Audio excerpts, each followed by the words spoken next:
Education mafia, health mafia, पता नहीं mafia के फिजड़े असी गली च पुट्टो तो माफिया, इधर जाओ तो माफिया, उधर जाओ माफिया। तो ये माफिया मैथड जिहड़ा है ये किस तरह काम करता है, इस ते गल करनी असी। तो ये जिहड़ी खबर गर्दी होंदी है ये दहशत गर्दी की तरह गर्दी होंदी है।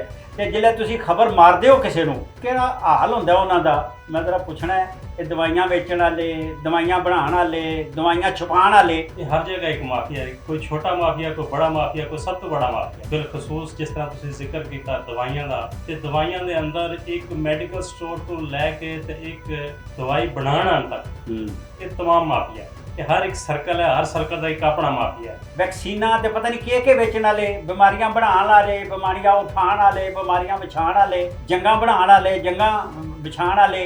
इस वक्त कोई वैक्सीन तैयार नहीं हो रही और साढ़े जराए का यह कहना है कि वो लोग जो अंदर काम कर रहे हैं वो प्राइवेट कंपनियां दे ढेर होते हैं। उत्थे कोई इस वक्त वैक्सीन तैयार नहीं हो रही। कुत्ते के कट्टे की वैक्सीन तैयार हो रही सी, वो भी बंद हो चुकी है।